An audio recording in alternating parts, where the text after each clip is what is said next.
Hello, all sentient beings, and welcome to the Transmissions Podcast, where we talk all Hasbro, Takara, and third-party Transformers! On this episode of Transmissions, we are joined by the man, the voice, the legend, Mike Seibert, as we go over all of the toy news out of TFcon 2020 online. Today is Wednesday, October 28th, 2020, and this is episode 405 of Transmissions.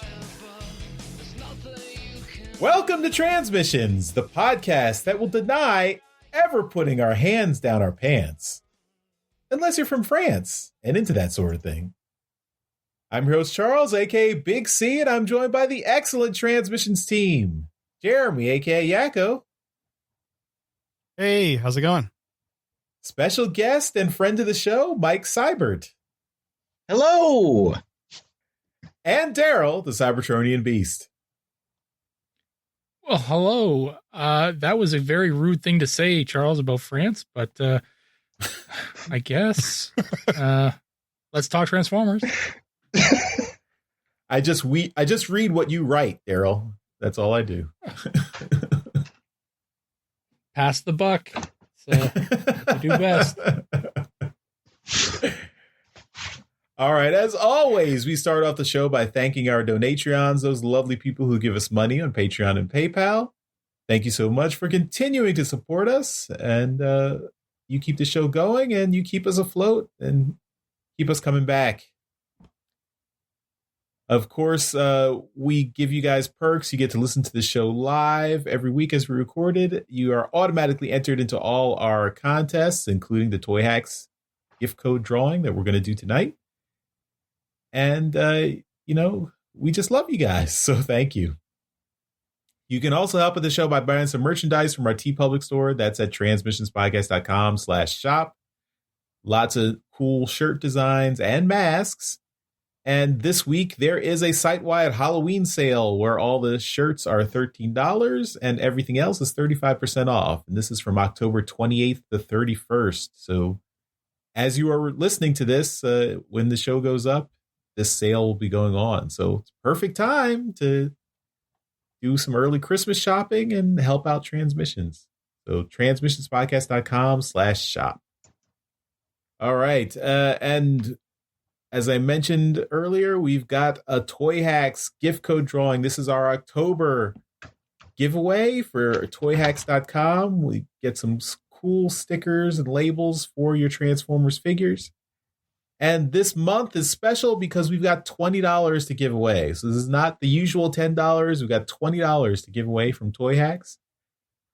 So you can get a lot of stickers for your Transformers.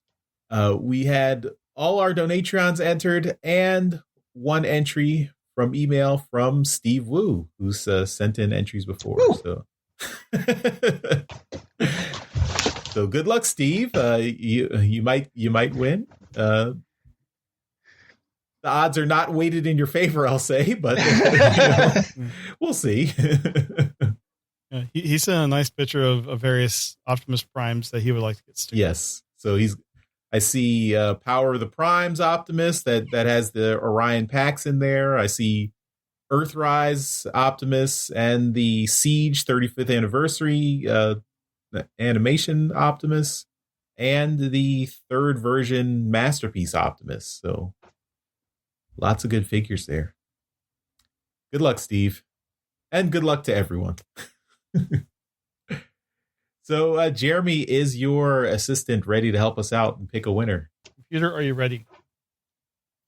I'm ready when you are. All right. Can we please have a random number between 1 and 82?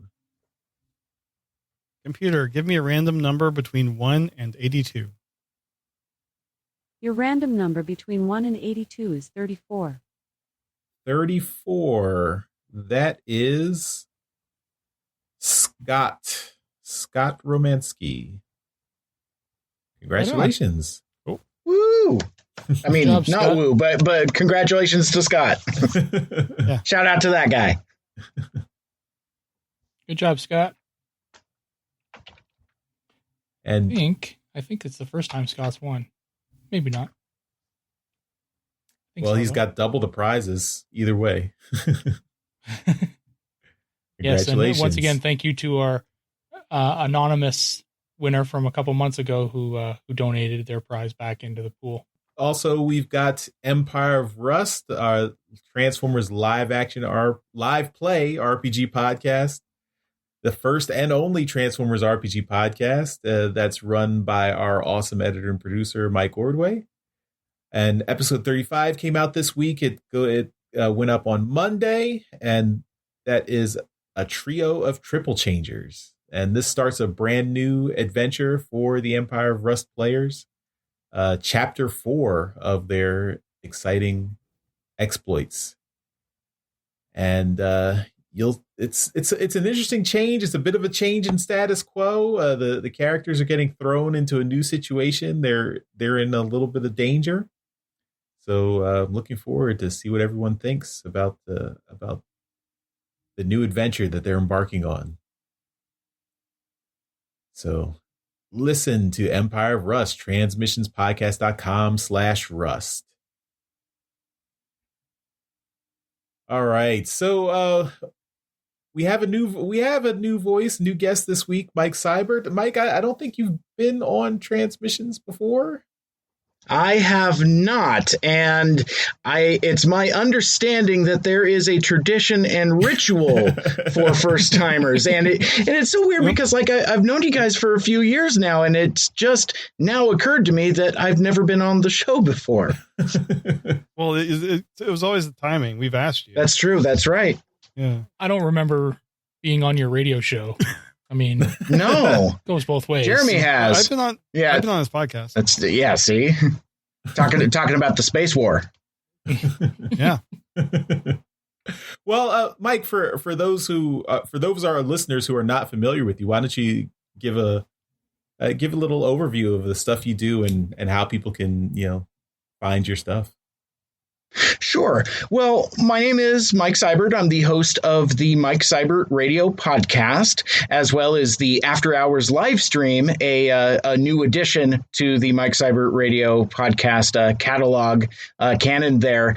But basically, I do a podcast that is kind of an open format pop culture show. I've often called it Stuff and Things That Are on My Mind Every Week. And it's often Transformers related because that's my fandom, and that seems to be the material that speaks to me and the friends that I've made over the last couple years. I've been doing some other episodes with other folks recently, and I've come to the realization that my primary fandom is Transformers the movie, 1986. I'm more of a fan of that movie than I am the Transformers franchise, if that makes sense. So okay. I come into the fandom kind of ass backwards. It's like through being a fan of the movie, that's been a gateway into the fandom and the fan culture. And so I've been in radio and podcasting for about 5 years now. I started as a college radio DJ, did that for a couple years playing today's rock. And after I finished up at college, I was bit by the bug and wanted to continue casting pods. And so, yeah, I just without the structure of my radio show, it just kind of became this open format thing where I'm interviewing independent artists, musicians, podcasters, comic book creators. And that's kind of where the Transformers fandom kind of like weaves in and out. So like 1 week I'll be interviewing folks about the Kickstarter for their comic book. But then the next week I'll be talking to other podcasters about Studio Series 86. And then like the following week after that, I'll be talking to Word Burglar about his Welcome to Cobra Island vinyl album, which incidentally, if you're listening to this, you still have a couple days. The crowdfunder for that doesn't end until the 29th. So get that volume, get that vinyl. That's going to be the only pressing of Word Burglar's iconic G.I. Joe hip hop concept album. But I digress. But that's basically what I do. Is like it's just kind of whatever comes across my desk, and the open format cuts both ways, because like on one hand, I don't necessarily have myself established in the fandom that, say, you guys do, or the Autopod Decepticast guys, or any of the other folks like that. But I'm friends with all of you all, so I can swim in those waters and kind of dip in and out as I need. I just like casting pods, and I like making friends, and I like promoting my friends' things, and yeah, I just like making friends. So that's kind of Mike Seibert in a larger nutshell. I should also mention, for folks who may not be familiar with me, unfortunately, brevity is not my strongest suit. It kind of takes me a few to kind of get my feet under me, kind of Fred Flintstone style. And then once I get going, you can't stop me. But thank you guys so much for having me. This has been a long time coming, and I'm really excited for the opportunity. Awesome. It's just too bad there's nothing to talk about this week. I know, right? It's a slow week. Well, it seems like we should have had you on last week when the Studio Series 86 stuff was finally revealed. But if you'll indulge me for a second, what are your quick 60-second thoughts on the Studio Series 86 figures? This is the line of toys I have waited 35 years for. Of course, there's nits to pick. Transformers fans aren't happy unless they're unhappy about something, and there are some things to not be happy about, but my 7-year-old heart is just happy to have a specific line of figures with that iconic magenta and orange metallic, the Transformers the movie on it. I pre-ordered all of them. So, and if they do further waves, I will continue to buy them. So awesome. I'm all in. Very cool. All right. Well, yeah, I think that gives us a little bit of a glimpse into who you are and what you do. And everyone check out the Mike Seibert Radio Show. And you didn't change your name to Seibert to be close to Cybertron, right? You were born with that name, right?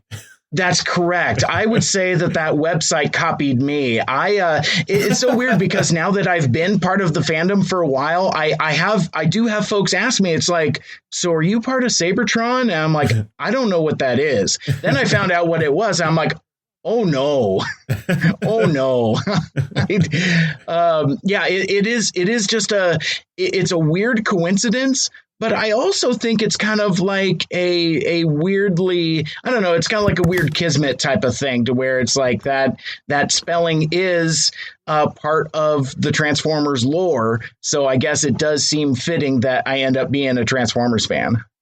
Yeah.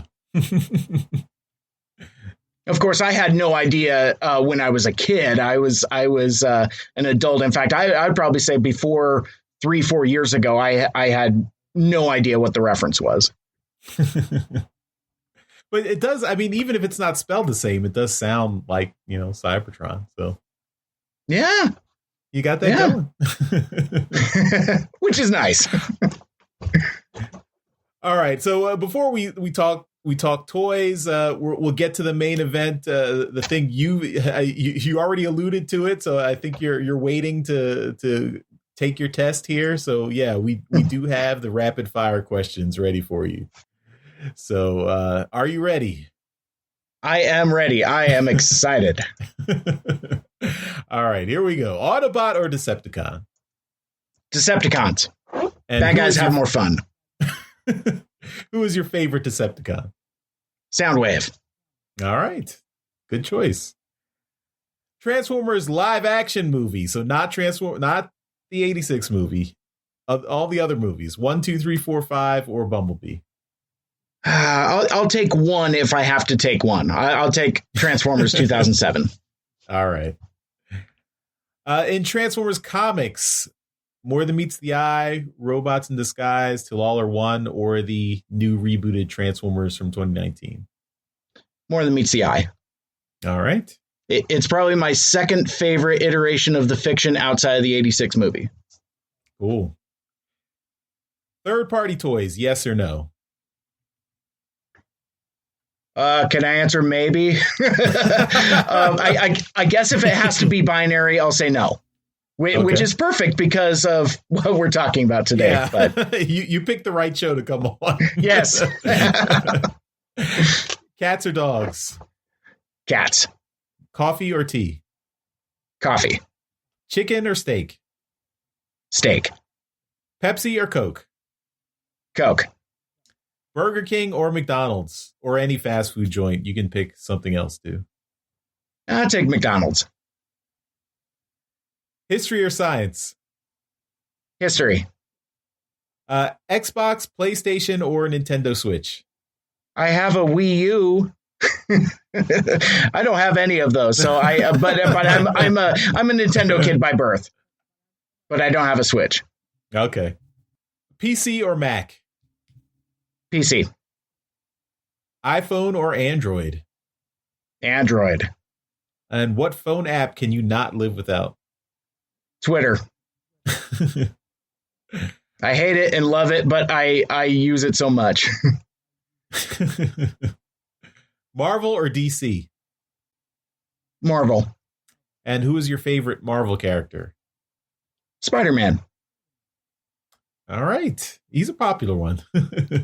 Yeah. I was going to say Wolverine, but that's too easy. I've grown on Spider-Man in the last few years. I was an edgy 90s kid like everybody else. But yeah, everyone on the podcast, at least. I don't know about our listeners. Stallone or Schwarzenegger? Schwarzenegger. Pixar or DreamWorks? Is DreamWorks still a thing? I'm going Pixar. They're still doing stuff on Netflix, I think. Oh, God bless. Yeah. How to Train a Dragon. Oh yeah. Like all right. What is your guilty pleasure movie that you'll always watch whenever you see it on TV? Oh, when I see it on TV. Well, I was going to say, and this is not the 86. I was going to say though, but if this was like a non-Transformer podcast, that's what my answer would be. Instead, I got caught watching this the other night. I'm going to say Friday the 13th, Part 6. Jason Lives. I love that movie. It's fun, it's campy, and it's perfect for Halloween. Cool. Star Wars or Star Trek? Star Wars. Simpsons, Family Guy, or Rick and Morty? Simpsons. Walking Dead or Game of Thrones? I haven't seen a stitch of either. So I don't know if I could even have a vote there. I guess based on cultural osmosis, I say Game of Thrones. Okay.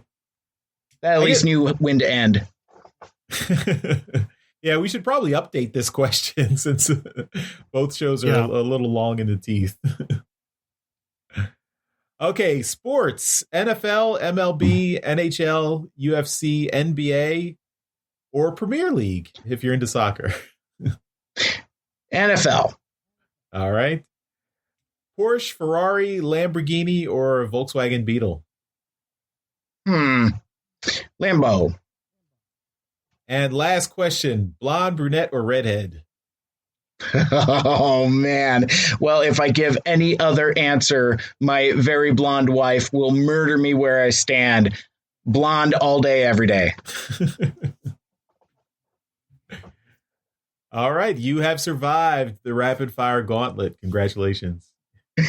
Thank you. Some of those were tougher than I was anticipating. Yeah. And really, the last question is the only one that determines whether you're a survivor or not. Yes. You are now cleared to guest host a Transmissions podcast. Wonderful. Hello.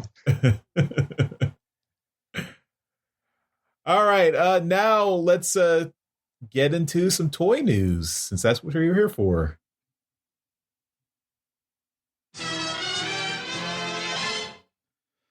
All right, and today was really the only day that anything really happened. This is Sunday night, and we had, well, I guess yesterday was, TFcon online too, but today was really what we're talking about. We had the third-party panel from TFcon 2020 online, and they showed off a whole bunch of stuff. So we're going to go through that, and we're going to talk about it like you do.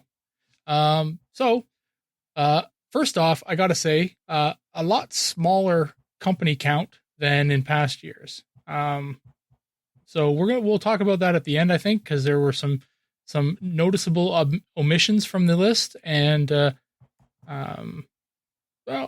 have a theory on one of them. So, so we'll talk about that at the end. So first up, we've got Make Toys. So we were just talking about this, and Make Toys makes a return to the third-party panel. So Make Toys starts up, and they're talking about Acid Swarm. This is their Acid Storm version of their meteor mold, and it is beautiful in its green, and it just looks fantastic. So this is also a slight remold. They're giving it the EX treatment for extra stuff.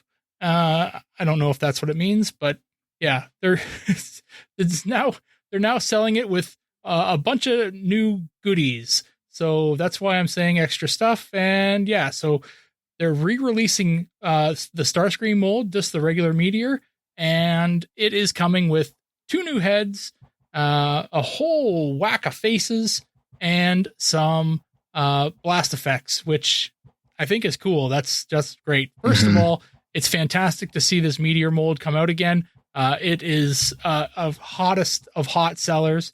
So the fact that they're going to re-release it, I'm all for it. They also showed off the next 2 that are coming out is their Jetstream and their Booster. So this is Thrust and Dirge, respectively. And they are both coming out in March and February. So look for those. Now, both of the first 2 figures, Acid Swarm and Meteor EX, they're both scheduled for January. So look to see those pre-orders start to show up in, probably now. They're probably already up. Well, Acid Swarm is up on TF Source right now. Awesome. I was supposed to do a link. Cool. $149.99. And that's a good deal. That's a great deal. So I believe this mold originally went for $120. So an extra $20 for a mold that is, really good. I think Meteor right now in the secondary market is upwards of $300. So if you can get this thing for under $2, then jump on it. I actually don't have Meteor, and I'm hoping to get one, but I think I spent my year's allowance this weekend, so I might be done. So moving on. These are all re-releases or recolors. And so what we've talked about for Make Toys was, it's easy stuff to kind of do. Doesn't really give us any kind of hope that Make Toys is alive and well, except they've just shown off another new figure that they're doing. This is their, we don't have a name. It's the MTCD-06. It's Shockwave, and it looks awesome. So I think it's the, is it War for Cybertron mold? I'm trying to peg the design. I don't think it's Bumblebee movie, is it? It looks very War for Cybertron for me, especially like in the arm cannon. Yeah. It's either War for Cybertron or Transformers Prime. I mean, right. I guess it could be Transformers Prime, but yeah. It doesn't have that triple cannon looking thing from there. Yeah, I guess there is a so I mean it's a Shockwave. It's really stylized, so it's not a G1 Shockwave. If you're a fan of Shockwave and you're tired of them just redoing Shockwave in G1 over and over and over again, take a look at this because it is badass. He comes with a whip, which this is new, so that's cool. And he looks really good. And he turns into an upside down submarine mode. So, that's always fun.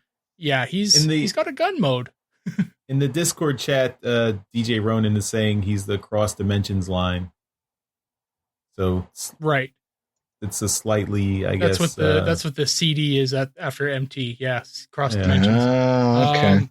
So that's what the cross dimensions line. Yeah, that makes sense. So this is their own styling of Shockwave, which is cool enough. I mean, it definitely kind of evokes that War for Cybertron kind of aesthetic. But you can see that it has this pistol mold or secondary or alt mode, and I'm wondering, because they did that Rider Despotron, the Megatron, and it also transformed into a bit of a space pistol. I'm wondering if this is some kind of massive retooling of the same figure. I'd have to look at them side by side, but if they did, then they've done a really good job. So anyway, that's available or will be available in the next little while. It's still in prototype form. It is a fine looking blaster pistol mold. I mean, upside down submarine. I mean, right. Yes. Up next, we have Planet X, and Planet X was one of the companies that provided a exclusive for the show, and it from all accounts, it sold fairly well. I know that there were a lot of people pretty excited to be able to get it, and they did a really good job on that figure that we talked about it in our preview, our TFcon online preview panel that hopefully everyone saw. It was kind of fun, and we had a good time. TFcon screwed us as soon as we finished it, but that's okay. That's expected, I guess.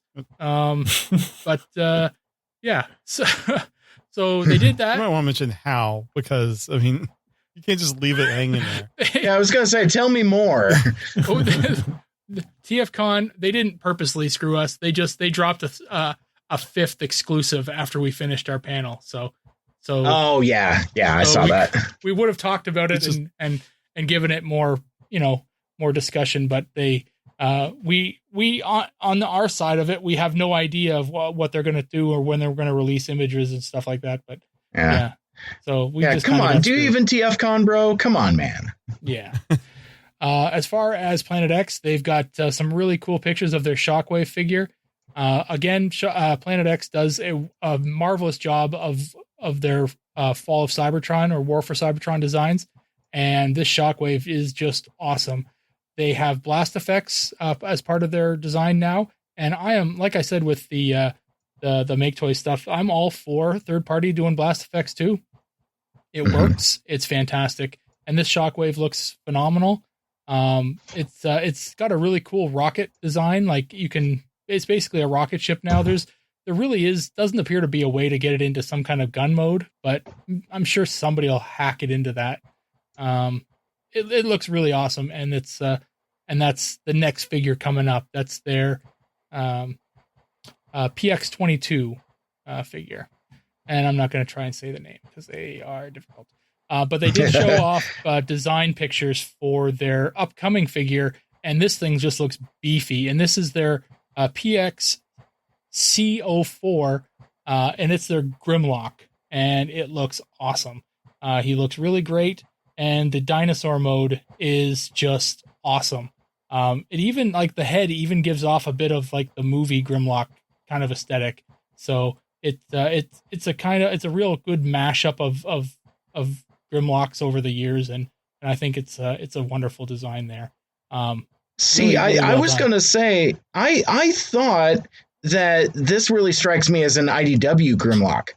Especially with that dinosaur mode and in the face detail as well. But I like your perspective, Daryl, that it's kind of like almost like a evergreen version, kind of like a Spider-Verse version of various Grimlocks. I think that's a cool way to look at it. I didn't think about about Planet X pivoting into IDW stuff. So yeah, I didn't even consider that. So maybe we're maybe you're right, maybe I'm right, but likelihood is that I am wrong. So I would definitely say that this is the T-Rex mode definitely reminds me of Nick Roche's IDW design Yes. here. Mm-hmm. Yeah. And this is more this is a design in the 2000s where we had a better idea of what a T-Rex actually looks like compared to the 80s design, which is very Right. no longer scientifically accurate apparently. Mm-hmm. Well, that's two people on the show correcting me on the same figure. That means I must pass up my spot here as lead on this subject. I can't do it. I can't. I have to pass it away. Charles, do you want to take it? No, I'll continue. No, I can't. He is just mean and cool looking though. Yes, he is. That's a really cool Grimlock. Up next we have Zeta Toys, and there was only one entry from Zeta Toys. I was really hoping to see something else from Zeta, but perhaps they're still kind of, waiting things out. They got bitch slapped really hard in 2019 from Hasbro. So I'm not too upset that they didn't submit a whole lot, but at least they're still in the game. Can't be said for everyone else on this, that we're going to talk about today. Their one entry on this list is a Superion. And you're going to say, wait a minute, Zeta Toys has already done a Superion. It's awesome. I have it on my shelf. I don't have it, but you, the listener, has it because everyone has it but me. And this is a really cool Superion that they've done. But wait, this is a shrunken one. They've done a tiny little Superion. And total height on this one is 23 centimeters or 10 to 12 inches. And how big is 23 centimeters? It is 9 inches, actually. So there you go. According to my tape measure, it is 9 inches. It's a wonderful visual for an audio podcast. I could see it. Yep. So that's pretty cool. The first Zeta Toys Superion was massive. I don't have a height on the first one, but I know it was masterpiece scale, so that's a big mamma jamma. This guy's much smaller, and each individual robot are going to be just tiny little legend scale size guys. So those are the ones that are 10 to 12 centimeters. Right. So there you go. Yeah. So right on. This is, we have no pricing information on this or release date, but a Superion in legend scale from Zeta Toys. I'm interested. I'm very interested. So let's see how they do. So do we think that these are just downscaled from their masterpiece scale, or are these new molds in legend scale? There's only so much you can do going downscale, right? So certain amount of joints that you have at masterpiece scale won't work at legend scale. So you have to actually redesign the joint. So I'm expecting there's going to be an awful lot of ball joints in these smaller figures. I mean, like I said, I don't have this Superion, the full size one, so I can't really comment on what could and couldn't be downsized. But I know from having a lot of legend scale stuff from different companies that the go-to joint is a ball socket joint, right? Because it works quite well. Friction joints do quite well at that size scale, and they can do them in really small sizes. So that seems to be what they like to do. And when you get into the masterpiece size, you get a lot more pin joints, and those they're just impossible to do at this size scale. So got it. That makes sense. Yeah. So you could probably zoom in on a couple of these, design pieces, and you could probably see a few other things. Like I do see pin joints in the shoulders, but the shoulders are a larger chunk. So you never know, but I'm expecting the elbows and such to be different. I'm quite interested in this. These are all just design CADs though. There's no physical prototypes of any of this yet. But I'm eagerly awaiting some more solid news on this. Our next item or items is from a new company called Kidman, and they are doing some non-transforming stuff. So Charles, listen up. This is your wheelhouse. This is a non-transforming Grimlock that is being called Grimrock, and that's just a great name for Grimlock. It's easy, to the point, and yeah. The aesthetic is I'm not really sure on the metal, aesthetic. totally metal. It's hard metal, man. It's really it's thrashing metal. Grimrock, metal. Yep. But this guy looks great. Fully articulated as what they have said. Yeah, there's no color to this yet, but it looks like Grimlock. Yeah, they did say that it is going to have some die cast in it, and there will be and it will be fully articulated. So that's pretty cool. The next one from this company, Kidman, is called the Emperor, and this is a Galvatron. It's kind of based on that more like the IDW Galvatron, like Emperor Galvatron, and but there's some definite design liberties taken here to kind of fancy him up a bit. So yeah, he looks pretty cool, pretty badass. But once again, he is non-transforming, and both of these figures stand 10 inches tall or 25.5 centimeters. So that's pretty cool. They look neat. The next one is from another new company called Megatank.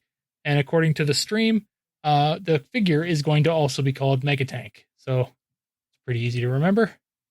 And and guess what? It's a tank. It's Megatron in tank form, and it's a kind of a G1 Megatron. So he's a silver Megatron. He's got a fusion cannon on his arm, and yeah, he's a lot more greebly than most Megatrons are. He's got an awful lot of stuff on him. Very, very heavily designed, like surface design on this guy. The paint job and paint work just are amazing. So if you're into Megatrons that turn into tanks that aren't green, and this one here definitely looks like something you might be interested in. There is an awful lot of detail on this. Yeah. Do you guys think that this might fit in with the Bumblebee movie aesthetic? Like if you look at his thighs, he looks kind of like Shockwave and Soundwave. Maybe. I wasn't really checking out his thighs though.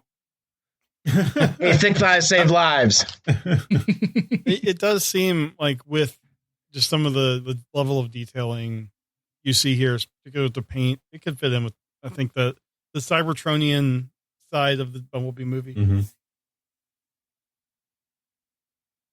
It's definitely it gets to the plate. The thing that always turns me off of the movie designs is how busy they are, and it definitely goes in that direction with this design. Oh yeah, for sure it does. And we may not be able to, to tell by the pictures, but you can, if you look closely, you can see that they have blurred the face out. Obviously they're not quite happy with the design yet on the face, so they're not ready to take criticism from the fandom. I don't know why anyone would criticize them, but this fandom has a history. So up next, we're going to talk about Fans Hobby, and they're doing well. I'm very pleased with Fans Hobby. They had some meager beginnings, and they are just exploding now. So up with the first thing with Fans Hobby is that they are another company that have submitted a exclusive for the show. It is a variant of their Athena figure, and it is Wheelblade. So we talked about this again in our preview stream. This is a really cool looking figure, and it one thing that we didn't know going into it, and that these panels do show us, is that it's a limited edition, which I mean, everything's limited, but it will be each one of these pieces is laser engraved with a serial number, and that's cool. Anything numbered is cool, but it gets that extra level of cool, but with the serial number on it.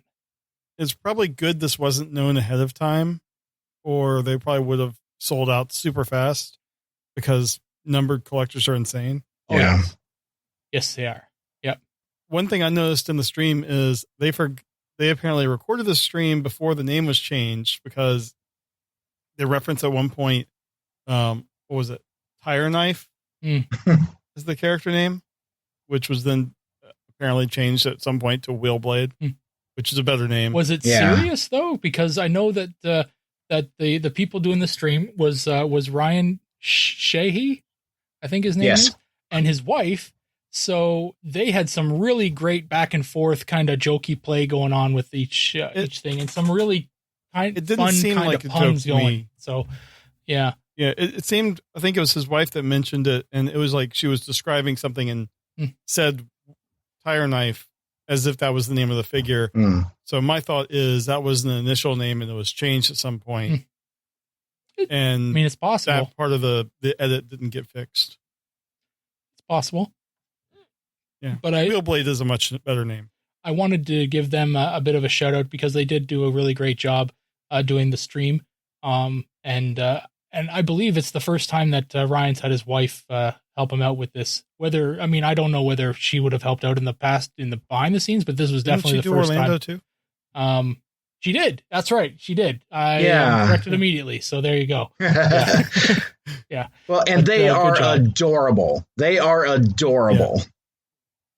Yeah. I mean, was I with any of you when we were there when Ryan proposed? Like we were all there. I believe so. I don't remember it. Yeah, you do? I think I was there for that. Yeah. Yeah, we were all. He did it in the hallway at TFcon, so I was there and I saw it, so it was awesome. Yeah. Yeah. So anyway, Wheelblade is a great looking figure, and I'm happy for anyone who got one. So yeah, well done. I got mine. Good job. Next from Fans Hobby is a add-on set for their MB-08 Double Evil. This is their Overlord figure, and this gives you a pair of boob covers for Overlord, and some face masks because of COVID, and new eyes, so some sunglasses. And a big old gun, because Overlord needs a gun. But the craziest thing is this gun actually fires bullets. Not real bullets, but bullets that they're going to give you with this gun. And it's the most ridiculous thing I've seen out of anything on this list is a gun that actually fires projectiles. So these are going to be lost immediately. Like if you don't drop them out of the box, once you fire them, they are gone. So this is the craziest thing, but they look cool. It looks cool. I'll give you that. Yeah. And they're so tiny too. Ugh. They are tiny. So tiny. Yeah. I was thinking as I was watching this, I'm like, how cool would it be to have like a Nerf gun that shot big projectiles and then just had this back part that just kind of popped out like a shell would from a gun? Well, didn't they mention that in the stream too? Yeah, I think that's kind of what got me thinking. Like, if it was like a real Nerf gun, that would be so cool. But these would never come out of the box. No, I just wouldn't want to take the chance. No, I know that I would lose them immediately. Yeah, and anyone whose collector room is like isn't well lit, like they're gone. They're so gone. Yeah. Yeah, but it looks great. All the different faces, they are just fantastic. Like just the grins on these faces are just great. So yeah, I didn't get this figure. It's a very large figure. So I had to stick with my Mastermind Creations Overlord. So yeah, but it looks great. Do you think that's the better figure for Overlord, the MMC? I mean, personally, my opinion on that is it's more comic accurate. This is definitely more toy accurate. So pick your poison, right? So it's one or the other. They're both awesome figures.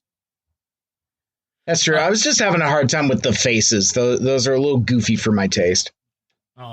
Overlord's goofy, man. He's a That's nut. true. Fair enough. Up next from Fans Hobby, I told you they were going crazy. They have color test shots of their MB-15 Naval Commander. This is their Armada Optimus Prime Super Robot mode. And this thing is huge. It is absolutely massive. And it is exactly, if you've messed with or have an Armada Optimus Prime and know how big that figure is and know how crappy it is all combined, you looking at this thing thinking, my God, they made one that looks cool. So that's what I'm thinking. I look at this and I see fully articulated legs. What? You can move the legs on, the super robot mode? Yeah. And everything just works. It looks amazing. It really does. And it's got, these are the first third-party mini-cons that I can think of that they've got coming with this guy. So, just phenomenal workmanship on this figure. And they've got it standing next to their Power Baser, and they're about the same height. So if you've got Power Baser, which is their what is it? Power Master Optimus Prime, or God Jinrai, it is the same height. So yeah. Apparently the Bendy Prime, which is the cab of this thing, is just a sublime figure as well. There's some really good pictures of it there. I think Jeremy should buy this strictly for that, but that's just me. That's the only part I want. I want to buy just that enough, not the rest of it. Well, you can write to them. It looks really great, and I can't wait to see it all painted up. They mentioned on the stream, and then they do have a picture here that this figure does work with existing mini-cons, the original ones and the new ones that are coming out. So that's pretty cool. And the mini-con that does come with the figure is much, much more articulated than any other mini-con you've ever seen in your life. All right. The next one is one that I think, Charles, you picked, you just kind of, I don't know, brain psyched into them. I don't know. I didn't see this one coming for a long time, but this is their MB-14. This is, what is it? Hosehead. What do they call him? This is Hosehead, yeah, but I guess we don't have a name for him, yeah. So Hosehead, I guess they call him Cab in the Takara line, but he's another one of the Headmaster Juniors, and yeah, he looks awesome. We don't really have an awful lot of information about him, other than the fact that his the front of the fire truck can open up and hold two of the Headmasters, but he looks absolutely fantastic, and with Athena and Ace Hitter, and Ace Hitter is still in production, and now we've got this one here. Jeez, I can't remember his name again already. Hosehead. Yeah, Hosehead. So he's they're really starting to round out the Headmaster Juniors. Charles, do you want to comment a little bit on Hosehead here? I mean, he definitely looks good. I mean, I had Hosehead as a kid. He was the one Headmaster Junior I had, and he was a brick. So having a guy with better articulation is nice, and having the cab actually opens, you can put Headmaster characters inside. That's cool too, because the original Hosehead figure, the legs were so, they didn't move at all, so you couldn't put anything inside them. Like the Headmaster sat in a little seat in between the cab and the the ladder on the back, so he didn't even get inside the vehicle. So, yeah, I mean, it's nice that they're updating Hosehead. When we were talking about this and speculating this, when we were talking about the other Headmaster Juniors, yeah, my question was whether they were going to do this, because this is not a guy you can really remold from the other ones, like Siren and Nightbeat and Minerva. They all kind of share a similar design, and you can basically retool a single design to get all three of those characters. And with Hosehead, you can't really do that. You have to do some significant retooling or just come up with a whole different mold, and looks like they've done that here. Damn right. So, Daryl, before we move on, could you do me a huge favor, and all of us Americans here, could you say, take off Hosehead? In my Canadian accent? Is that what you're asking? Of course. Of course. Right. Take off, eh? Hosehead? Oh, yeah. Saving that for later. Is that what you like that, did you? I do. Okay. Thank you. That's the entirety of why I'm here. I was like, take off, Horsehead. Horser. All right, then. So we're going to continue on to the next slide here. Worth it. Yeah. So they got some teasing going on for the some upcoming projects, and this one is MB-18, and they're at, what is it? Hosehead's 14, Athena's 12, 13 is Ace Hitter, 14 is Hosehead, and they're going all the way to 18 for this next one. Where the fuck is Nightbeat? Give me Nightbeat. I want my Nightbeat. I don't care about what this one is. I know what it is, but I don't care. MB-18 is, what is it? Energon Optimus Prime. He is got all his little drones, I guess they were called. Yeah. So he's going to be able to combine with his little drones and make his super robot mode. I have the original of this guy. He's fine. This is Beer Belly Prime, isn't it? This is Fatimus Prime. Yeah, this is Fatimus Prime. The only good thing that you can do with this Energon Optimus Prime is combine him with Wing Saber. That's the only thing you can do with this figure, and he looks half decent then. But hopefully they'll make a Wing Saber. But until then, I guess we're going to have to deal with these drones. That's fine. They look really good for what they are. But he's going to be bigger than this Armada Optimus Prime. So this naval commander that they're making, which means it's bigger than Power Baser. This thing's going to be huge. So if you're a fan of big ass robots, this is a robot for you. And big bellied robots. That's all right. Next one up on the list is a company called Moon Studios. We've talked about them before, and I've been dreading them because I hate saying this figure's name. And this is a prototype image. Oh, it's not prototypes. These are design images still of their Radiatron. Radiatron. It's not hard. It's hard for me. Don't make fun of my accent, eh? So this thing looks phenomenal. I've been kind of, on the back burners of my head, kind of watching this thing, and I am in love with the detail of this figure. This is Moon Studios is doing their version of Raiden, the Japanese only combiner of train bots. I think there's 6 of them, and yeah, this thing just is awesome. We're still waiting news on the Takara, official Raiden to come out. It's supposed to be Masterpiece, but until then, damn, this thing looks good. this figure, they've given us a whole bunch of images of the individual robots and their train modes. And their train modes look like they look superb.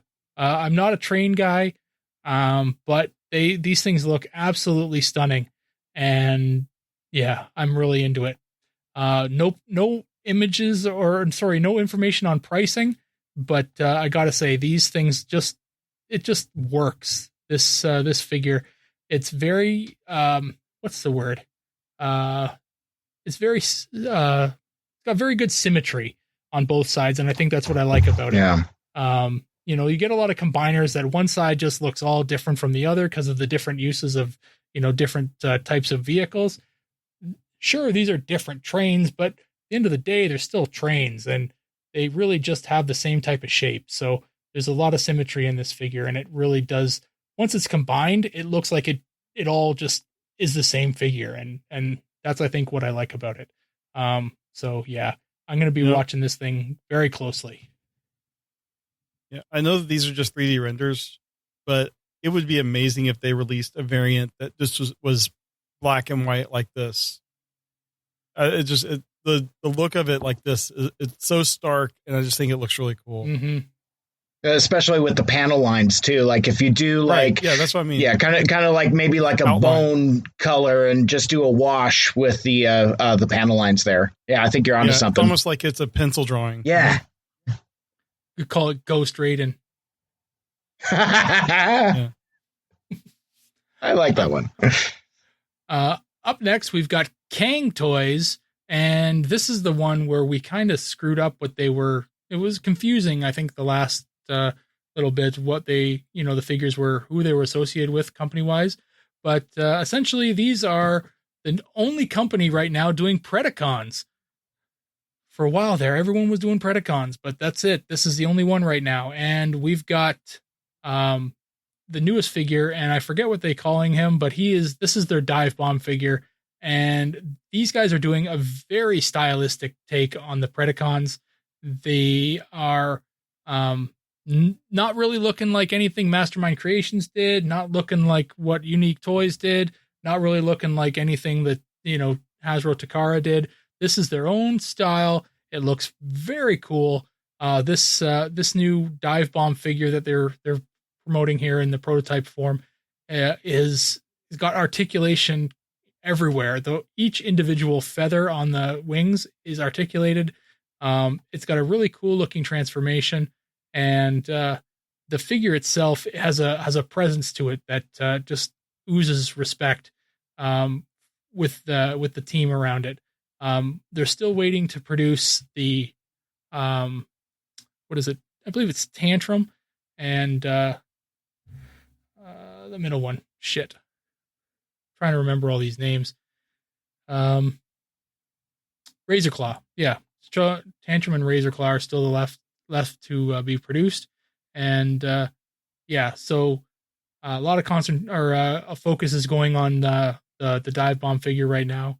And it's looking pretty good. Just looks amazing.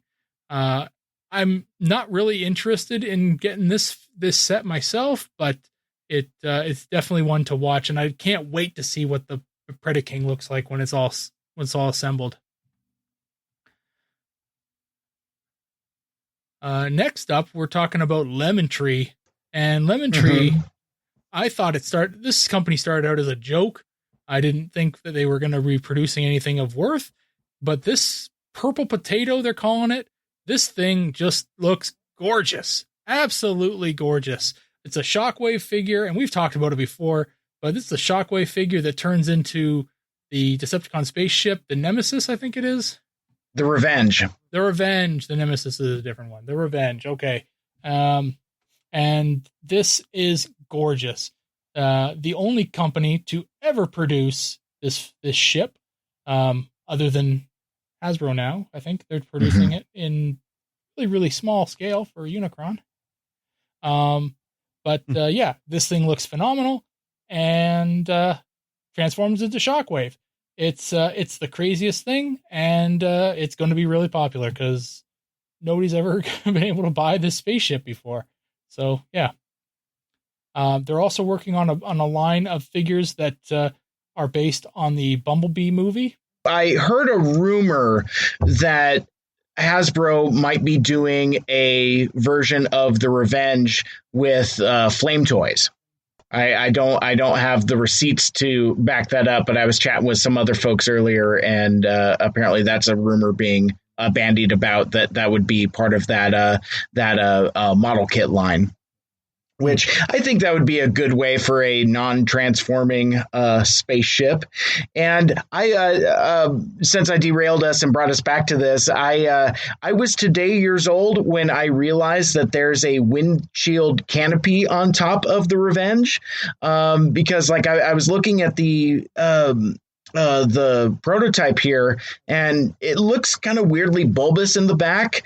And so I brought up some pictures of the ship from Transformers the movie, and sure enough, there's a windshield on top of it, and the bulbous part in the back is kind of close. I was actually really surprised and taken aback by how screen accurate this actually is. I think my brain had tricked me into thinking that the ship looked differently than it does here. But this, I think a lot of 86 movie fans are going to buy this just because it is such a great representation of that ship. And it's not a half bad Shockwave, I got to say. Yeah. You're right. I didn't realize that the ship had a name until today. See, I tell you, man, Transformers the movie is the gift that keeps on giving. I mean, even after 35 years, we're all just digging up new stuff about it, and it's so cool. Mm-hmm. I'm surprised they'd make Shockwave the character to turn into this ship. Like, he didn't really work with Galvatron very much. I mean, he's purple, so. Yeah, that's true. Popular. I was going to say, I guess he would have the most symmetrical purple body to make that work, I guess. Because, yeah, I cringe as to what a Galvatron would look like. But I agree with you, Charles. I think that would be the most logical choice. But, yeah, it's logical.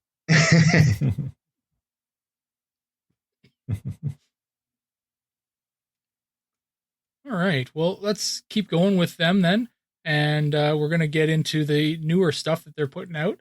And like I was saying, they're doing they're trying to focusing their line on Bumblebee movie and doing stuff from that. And their upcoming figures include a color prototype here of Soundwave with a transforming Ravage. And it's pretty cool. And we've got another Shockwave here, and it's I love the plastic they use. It's not gray. It's like, kind of peach, and it's just different, right? So this Shockwave here is from the Bumblebee movie as well, and it looks pretty cool. We don't know what it transforms into, but it's here. So I'm gonna guess a tank of some kind, just because it doesn't look like a gun, but you never know. That's just a guess. And then we've got Starscream. So this is I guess they're calling him Starscream, or I mean, he is supposed to be Starscream, I guess, but I mean, we all know this is the Blitzwing mold that they used, but they're going to go with Starscream. He's Starcream, I believe, is his lemon tree name. Yes, yeah. So I really like the design. I'm not sure that's going to hold up against the Hasbro lawyers. I don't think so. And so that looks pretty cool. And then we've got on the Autobot side, we've got Ironhide. And Ironhide is, he just kind of looks like Ironhide from the movie. He really didn't have that kind of a crazy design. He just looked like a big, strong bot that could handle himself, and really didn't have that much of a detailed design. But this was it. They've got it here, and it's it's in prototype form. So next out should be Soundwave. He looks pretty close, and then we'll see how what they do after that. But they've got a bunch of stuff on the go. Moving on, we've got X-Transbots, and X-Transbots is first up on the list. That they got this this Autobot Spike figure. I believe they're calling Frank. And this thing has been batted around for a while now. And I don't know whether it's always been with X-Transbots, but I can remember seeing this at TFcon Chicago in 2018. Mm-hmm. That might have been from a different company, but this figure, this is now from X-Transbots. And I guess there was enough of an audience to put it out again. But obviously this is non-transforming. Autobot Spike is just a bunch of different parts of different Autobots just thrown together. And so, if you always wanted an Autobot Spike, you can now get one. Jed. I just watched that episode the other day. It is silly. I would think that Hasbro could actually do this in the red line. I mean, it's like this is the perfect figure for that. Nobody would buy it, but sure it is. Yeah. I still can't get over the doctor saying, if only there were a way we could separate his mind from his body, then we could fix his body without worrying about his mind. Because anesthesia doesn't exist. The 80s, medicine was just completely different. It was a different time. And we got another figure from X-Transbots, and that is their Deathsaurus. And I don't really have a name for it here, and I'm pretty sure that they mentioned it on the stream, but I don't have it written down here. But it does come with both of the Breastmasters, and does a pretty good job of transforming into its Space Chicken mode, and it looks good. I mean, this one here is a lot more, I would say, blocky than another figure that we're going to talk about in a second, but this one here looks pretty damn good. And if you're looking for a Deathsaurus, then X-Transbots got one for you. I believe kaiju is Japanese for space chicken. Okay. Up next from X-Transbots, and this got Ryan on the stream really excited. They are going to be producing the Omnibots.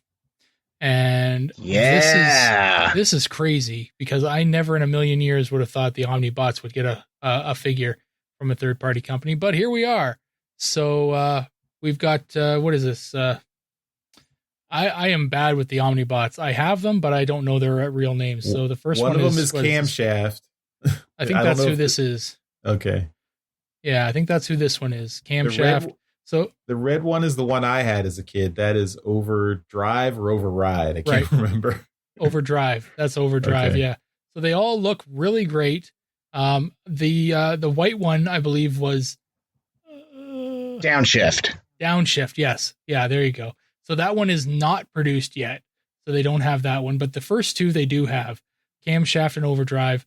And I mean, if Overdrive comes out the way that he looks here in the for his alt mode, I might buy it just for the alt mode. That Ferrari is gorgeous.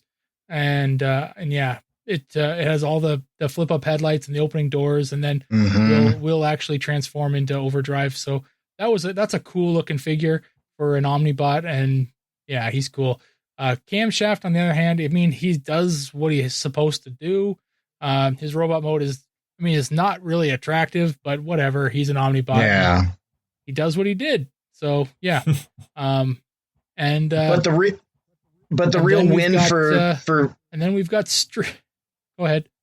I was gonna say, sorry. I was gonna say, like, the real win for these is the vehicle mode. These are beautiful cars. Oh yes, yep, yeah. If you're a Transformers fan and a car guy, this is something to pay attention to. Yeah. Well, you're talking to a guy that's been collecting alternators for the last few years, going back for those, and I love them because they are phenomenal cars. The robots are kind of garbage, but that's different legislation for a different day. But I think that's where Transformers is at its best, when it is emulating real cars as closely as possible. Yep, I can agree to that. The last part for X-Transbots is Streetwise. They are going to start doing a set of Defensor are set for Defensor, the protective bots. So we've got Streetwise here, and his police car it's not really what he was in the for G1, but then again, I don't really know what he was for G1. But this one here looks more like a Mazda RX-7. And he definitely wasn't that in his G1 form, but his robot mode is cool. It looks like Streetwise, so that's cool. And this is just the first part of that combiner team. So, yeah. We'll see, yet to be seen whether has X Transbots done a combiner? I can't even remember now. So, yeah. Anyway, we'll look into that and keep you posted on that. Mastermind Creations is going to be coming up next, and they make up a large component of this panel because they have a few subsidiary companies as well. So getting into Mastermind Creations, and we're going to start off with their Deathsaurus. And I recall that we had a question on the show about what's happening with Mastermind Creations Deathsaurus. Well, here it is, and it is still coming. It is now in prototype form, and it may have already been in prototype form when we talked last, but it looks like it's coming a lot closer. Mastermind Creations Deathsaurus here has both Breastmasters, just like the X Transbots one does, and it definitely has that Mastermind Creations style as well. So, you can tell by looking at this that this is a Mastermind Creations figure just by the. It's definitely less G1 looking than the other one. Yes, the X Transbots one was very blocky, and this one is not. It's a lot slimmer and looks to be a little bit more articulated. Range of motion is a little bit better, I think, as well. Like I said, the Breastmasters on it are fully removable and transformable. It looks great. It looks really good. Another thing from Mastermind Creations is that they also did offer an exclusive to the show, and this is their R-46 Vexo Pro Minion, and it is their Batwing. And we talked about this on the preview show, and it is awesome. This one here, I believe, sold out. I'd have to check, but following Twitter throughout the day, I got the impression that it was not available anymore, which I'm not surprised about. So yeah, this thing looks phenomenal. And from the original pictures that we got given from TFcon, I didn't even know he had a yellow belt. So I'm glad you said something, because I was going to wait and say I have an embarrassing story, because I didn't realize, even after checking out your live stream on Friday night, I was like, how are they getting Batman out of this? Because all I saw was like from the bust up and like the face, and I was just like, well, I mean, I guess it's a Batwing, but it looks kind of just more like a black crab ship knife thing. I don't know where these guys are getting Batman from. So I saw this image, the one we're looking at now, where he's got like the full plumage and with the cape effect and with the yellow belt, and I'm like, oh well, of course it's a Batman figure. But yeah, even Friday night, as you guys were talking about it, I was not cluing into it, and I'm glad I'm not the only one. Yeah, no, you're right. And today I was watching some the stream with my daughter, and I said, "What do you think of this this Batman figure?" And she's like, "That's Batman." and I said, "Yeah." She's like, "Well, I guess his belt is yellow, so that makes him Batman." I'm like, "Okay, that's enough for me." I'm like, "That's good, because I didn't see that before." So yeah. So the pictures that they did show off there were only 3 that TFcon showed off before this event, did not actually show the yellow belt. So I'm glad that they put that in there, because it definitely helps. And that I feel like there was less gray in the pictures we saw Friday versus what you see here. Yes, and that makes a big difference as well. Mm-hmm. Because especially through the chest, because it's largely gray, but it has like this black bit of paint app that's almost like a Batman symbol. Whereas in those first images, I'm pretty sure it's all black. Yeah. It looks like it. We'd have to go back and see those images that TFcon provided. Yeah. But yeah, so this was very cool, very popular for obvious reasons. Yeah, so it's a very cool figure, and we definitely speculated on our preview panel that about upcoming or possible upcoming crossovers from third parties, and you can go back and listen to that for our thoughts on that. And that was we had a fun discussion on that, I think, so that was pretty fun. If you want to hear Daryl dunk on DC again. The also from Mastermind Creations is their R-44 Tortor. This is I don't know who this is, Charles. Who is this? Tesserus? Helix? I can never keep these guys straight. Charles is supposed Tesserus. Yeah, Tesserus. Jeremy's right. Tesserus. Charles. Shout out to DJ Ronan. Got that in the chat. Yeah, it's Tesserus. Charles answer with 100% confidence there, of course. And yeah, so this is as I said in the stream, this also does complete the DJD from Mastermind Creations. Sadly, I have not been able to get the last two of these guys because they are crazy expensive. So this will be one of those things. If there were TFcons this year and I were going to individual events, I probably would have budgeted to pick up one of these at each event. But yeah, so I'm looking forward to getting these eventually, probably on re-releases and whatnot. But these things look phenomenal, and I'm glad that they did this set. This guy is just an insane figure. It wouldn't have been done by any other company, so I'm glad that they did it. Also from Mastermind Creations as a figure combination that I think Charles is probably interested in. This is Nemo and his little partner figure.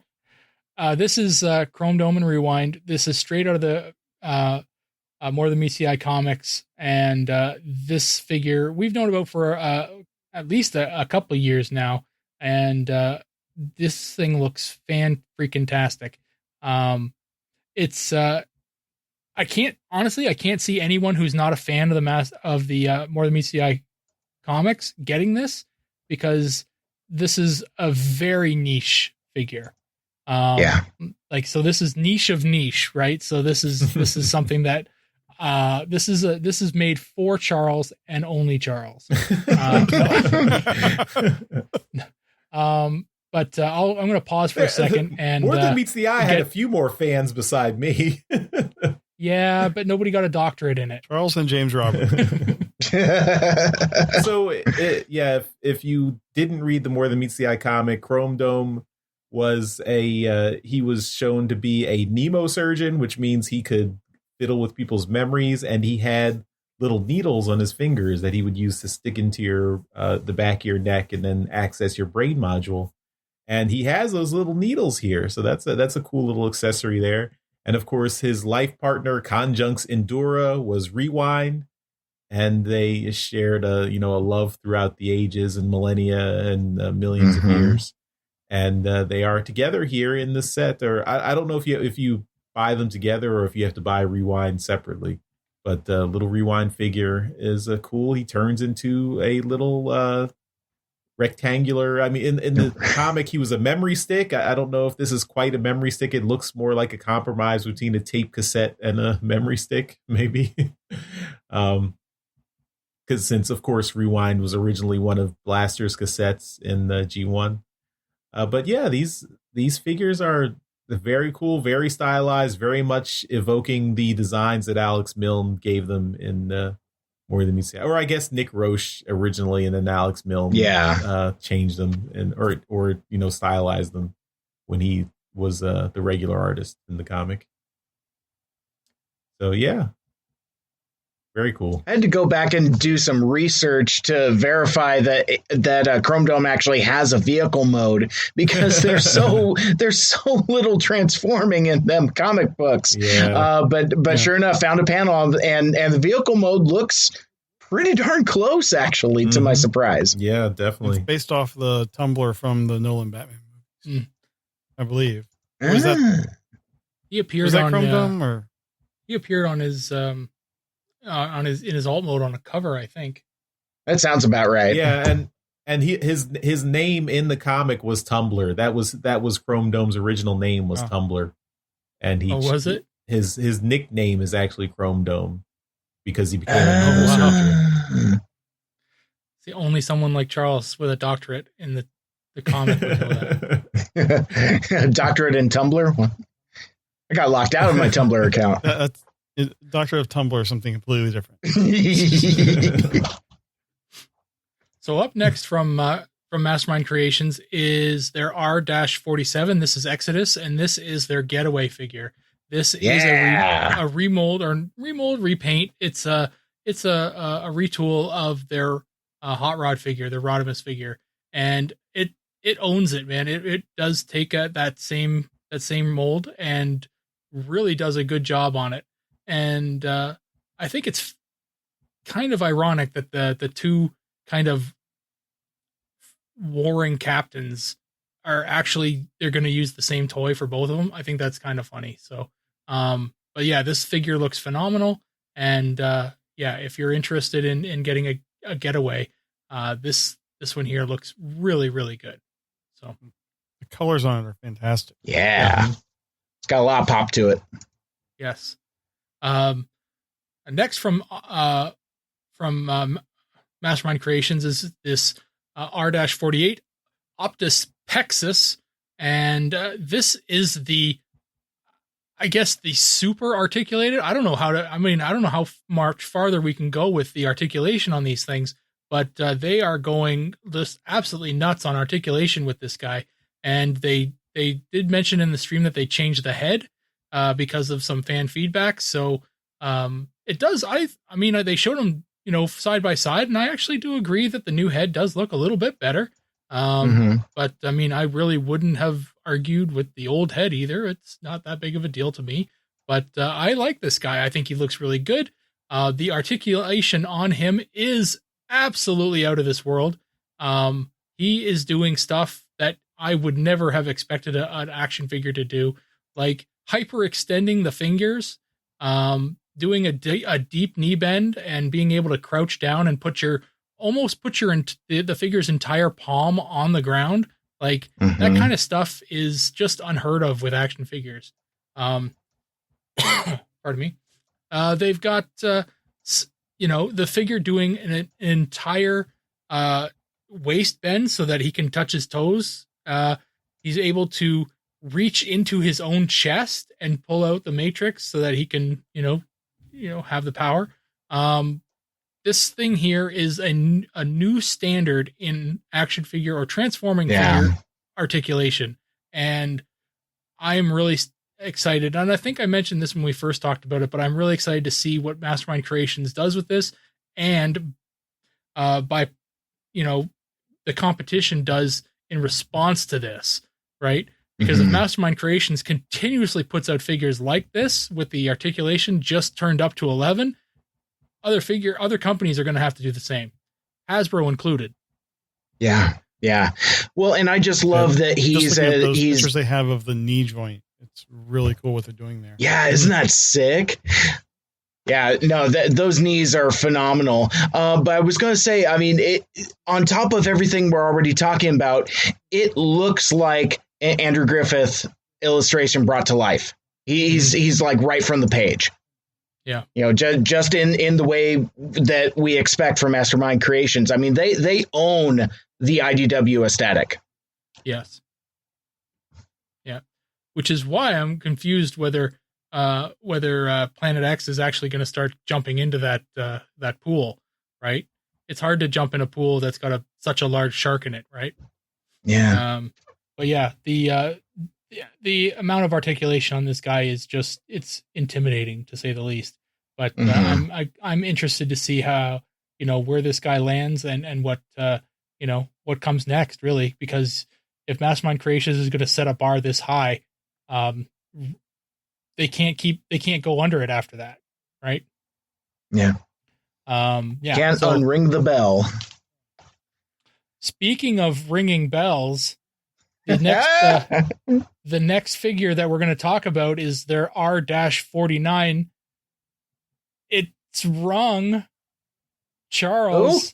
did you squee a little? This is very cool. I'm excited. Wrong, Anybody hear me? ring, wrong. I can hear you. Yeah. Oh, sorry, hear I was Charles. muted. Sorry. Oh. I was talking. You were just struck silent by the reveal. This is very cool.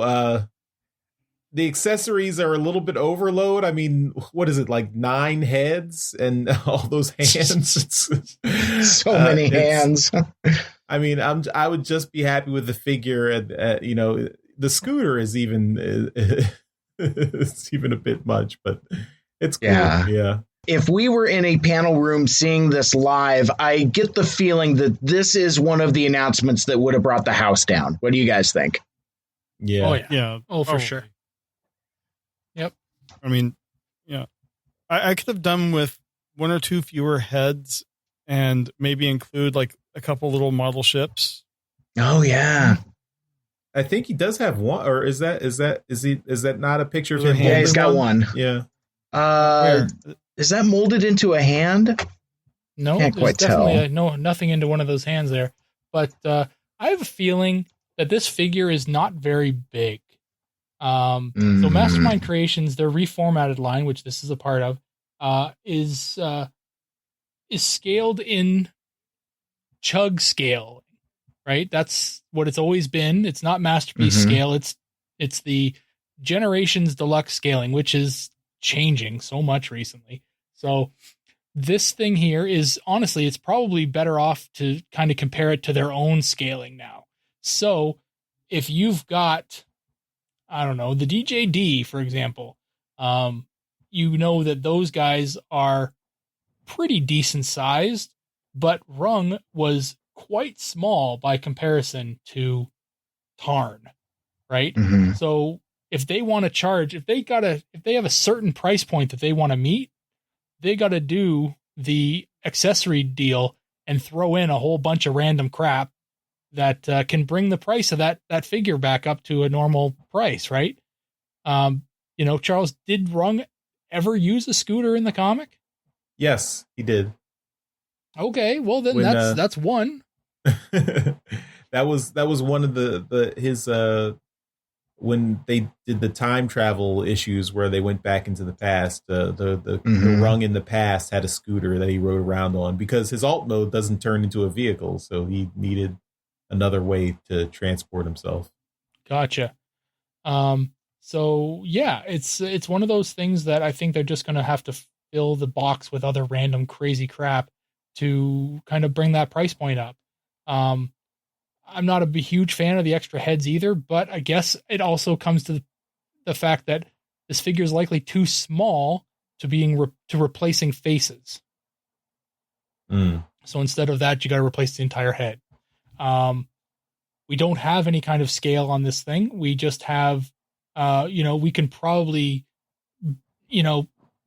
kind of guesstimate the scale by looking at the figure and saying, okay, well, those are some screws there. Now we know how big those screws are. Now extrapolate that and kind of figure out how big this figure is. That's kind of hard to do, but you could probably do it. And from looking at this, I think this guy's still pretty small.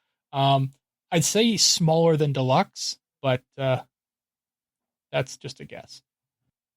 Well, like Earthrise Cliff Jumper size, that kind of Deluxe? I think so. That's probably a good guess, yeah. I wanted to ask Charles, though, about the alt mode that he does get given. How accurate is that, Charles? That's okay. I mean, it's not perfect, but it's a good approximation of his matrix generator alt mode. All right. I'd have put a little pen on the bottom of that so I could write with it.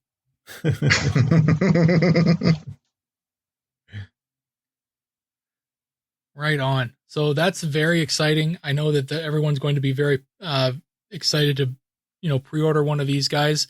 If you're a big fan of the comics, Rung was always that figure that we kind of expected we weren't going to get because he didn't transform into anything or anything of any use. And, it was just a very comic character that, Hasbro really wasn't going to make anything of. So having Mastermind Creations produce this is very cool. And Hasbro did do it was after the fact, they did do a War for Cybertron weaponizer for Rung, a little tiny guy. Yep, you're right. So. I can't say that they didn't produce it, but it was something. Vastly unsuperior. Mm-hmm.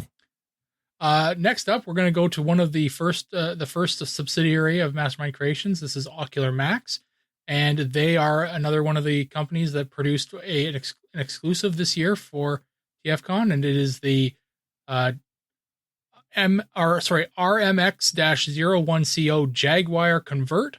This is the clear Ravage that we talked about on the preview show, and it looks pretty awesome. This thing was pretty inexpensive as well. I think it was around $60 and pretty easy to get. It looks fantastic and pretty popular.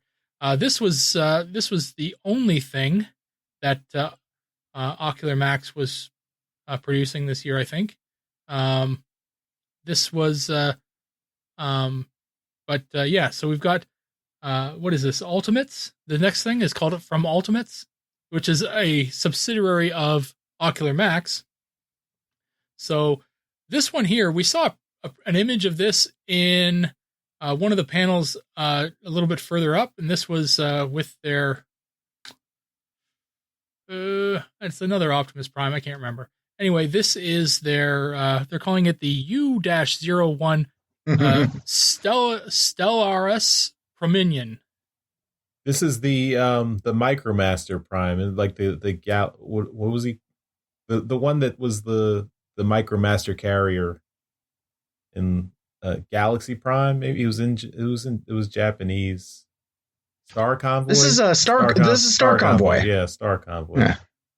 That's right. Good job, everyone. We got it eventually. Yeah, this is. It makes me feel good when I'm not the only one screwing up names. So many names. This is Star Convoy, and as mentioned in the stream as well, the original Star Convoy. All you got to do is look it up. The original Star Convoy was an absolute brick that barely did anything. I think his arms moved and his head turned, and that might have been it. So to get a fully articulated version of this with some, articulation allowing, leg movement for one, that's a nice plus. Is a really big win. This is a really cool looking figure. It's an Optimus Prime that you really didn't see a lot here in the West. So to be able to get this figure and in any capacity is cool. This third party capacity is probably going to be a lot cheaper than if you were to track down a G1 version, but it's very cool. It looks nice. The transformation or the alt mode of it, it has a lot of homages to the original G1 version, especially having the feet of the alt mode just kind of sticking up there at the back. That's kind of cool. Yeah. But I really like the fact that they're using actual tank treads, like real rubber treads on the back of this thing. So that would give me it gives me a lot of respect for this company to going back to using actual treads. I'm assuming the wheels are then rubber as well. Why would you use rubber treads and not rubber wheels? So I like the way that they're doing this. It looks awesome.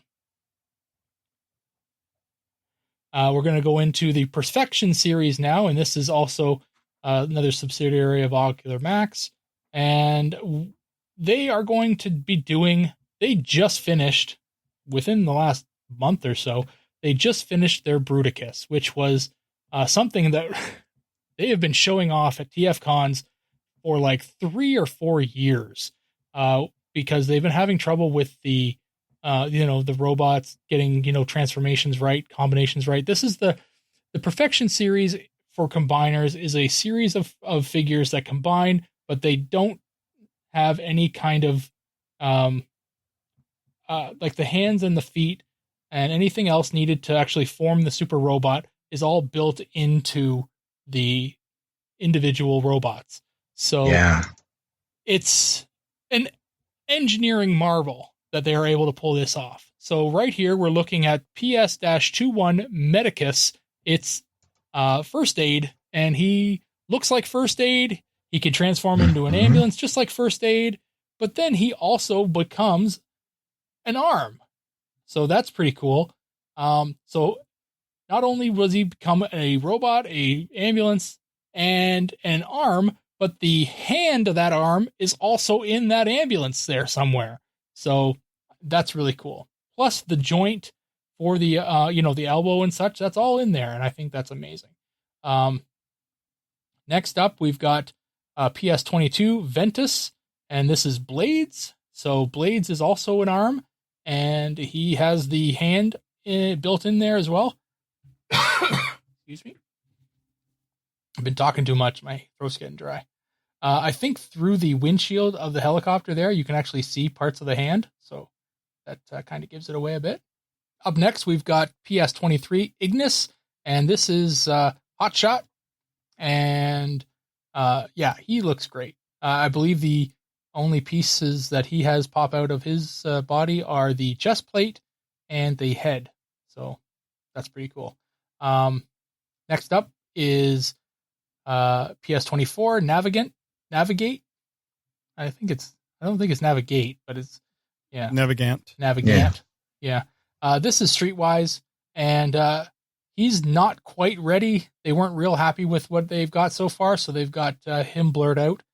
He's going to be a leg, which is odd because for what I remember is that Streetwise was an arm and First Aid was a leg, but it's Scramble City, so who cares, right?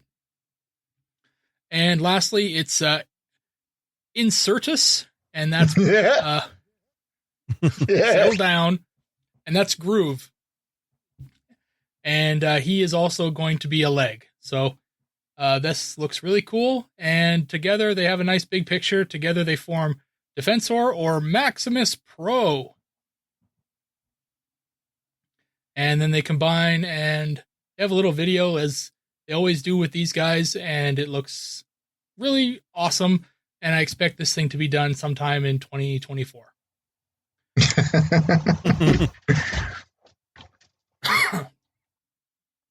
So that's it. That's the panel.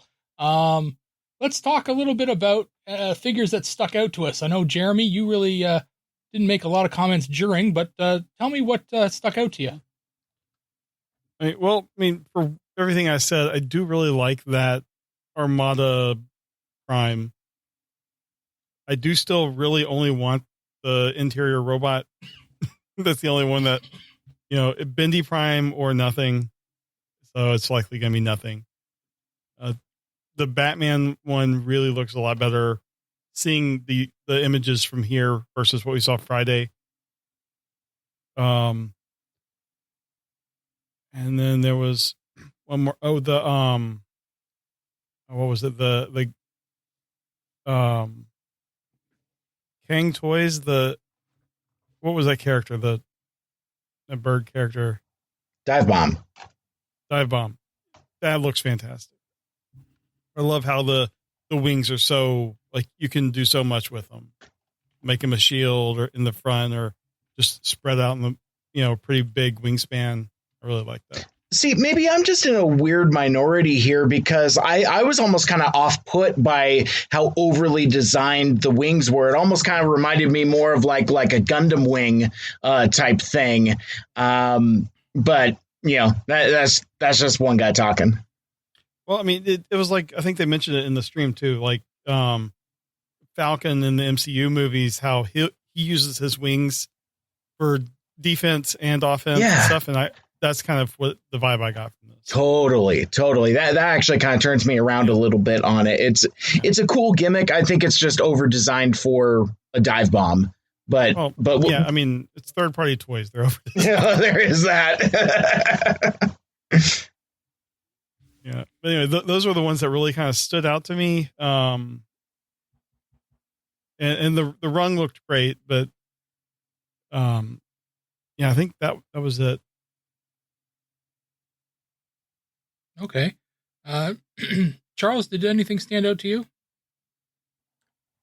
Yeah, I mean, I think the rung was the big thing. The Chrome Dome and Rewind. I think we hadn't really seen them fully before. Seen them full color and everything.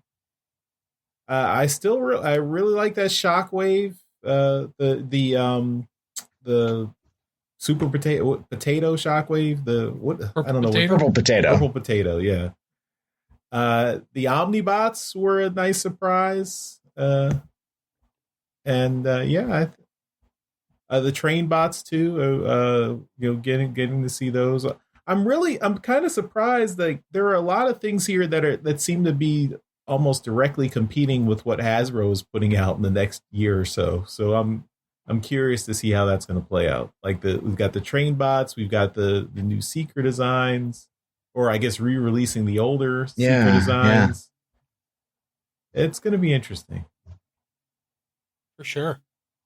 And Mike, what kind of stuck out to you? Well, and teeing off from what Charles was just saying too, I was going to mention the Make Toys, because since it was at the beginning of the panel and kind of tacked on and kind of got brushed over, I think this is a brilliant move on Make Toys' part, putting out that Seeker mold, which is phenomenal, right about the time that Hasbro is doing another Masterpiece Starscream, and I think it's going to be at a much more competitive price point. And I actually really like the coloring on Acid Swarm there. That green really pops, and since I don't have a Meteor yet either, I might be looking at that the EX with the extra blast effects and the extra faces. But I think outside of that, I think we've covered pretty much everything. Like the Omnibots really stuck out to me, as well, as you guys said, and of course the Mastermind Creations Optus Pexus. Again, that superposable Andrew Griffith Orion Pax. That is that figure has grown on me in a big bad way. Like I looked at it earlier and just kind of breezed by it. I'm like, oh hey, it's superposable. I almost mistook him for War Within Optimus at first. And I'm like, who needs War Within stuff anymore? But I forgot about Andrew's rendition of Pax in More Than Meets the Eye. So this is Super Cop Optimus. Yeah, exactly. I totally forgot of that, which of course is inspired by the War Within design to begin with, but still, for some reason I was just kind of drawing a blank on it. But yeah, that's it for me. All right.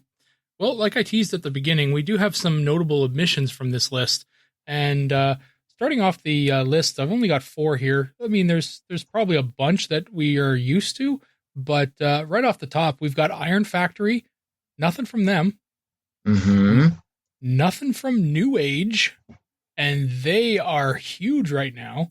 And nothing from Magic Square. So none of the big producers of Legend Scale stuff are on this list at all. What's going on with them?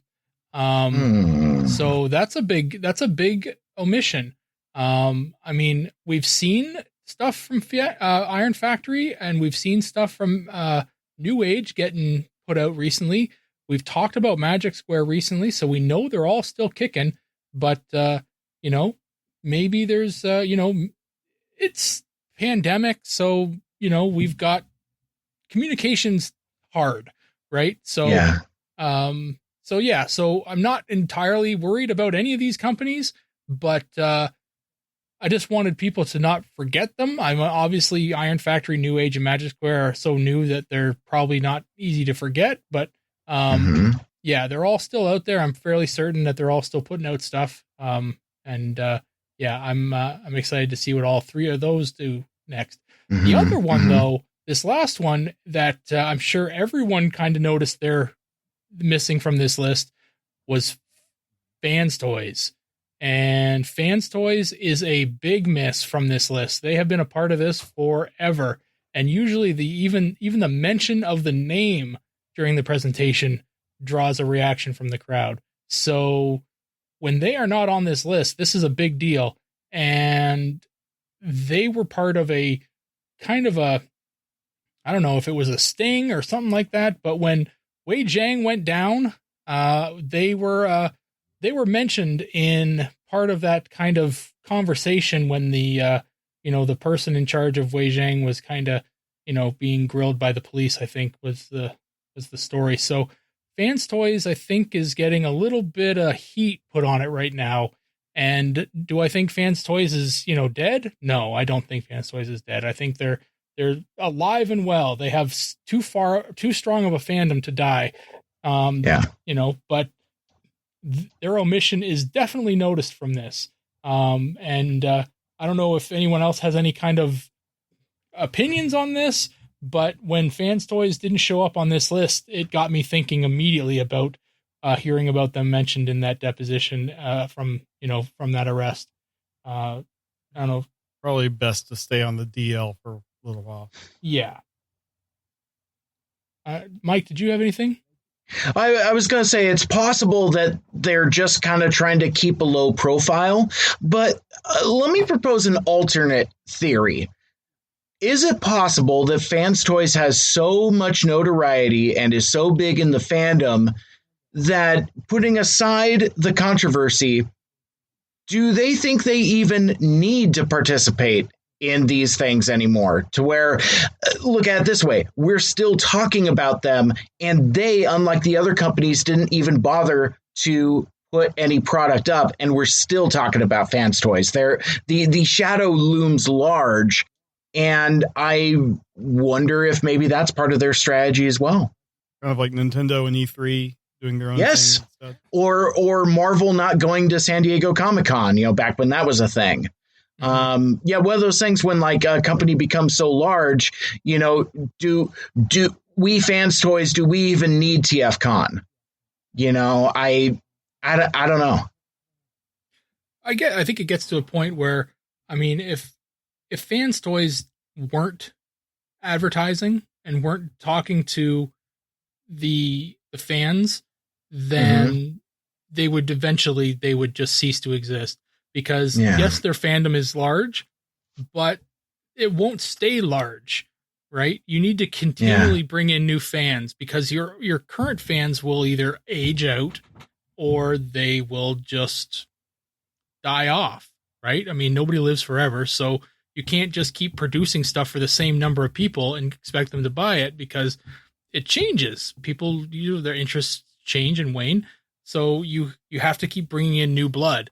And Fans Toys has done a good job of advertising through these conventions and such, but you have to actually keep going and doing that. And they can miss one, because we're living in extenuating circumstances right now, but in going forward, if they're not part of these things going forward, then people will forget about them. Look no further than Fans Project. There you go. Who put out a exclusive this year that was the last one that we missed on our preview panel, that completed the G2 Intimidator, the G2 Menasor that they've been working on for 5 years. Fans Project was a titan in the third-party industry for a lot of years, and then just kind of stopped making new stuff. They stopped being part of the third-party panel, but they were still kind of producing stuff for TFcon because they wanted to do this little project. Now all they do is produce this one thing. That's all they've been doing. And now, if you ask somebody who's been part of the fandom for the last 4 or 5 years, if you ask them who's Fans Project, do you have anything from Fans Project? They'll say, who?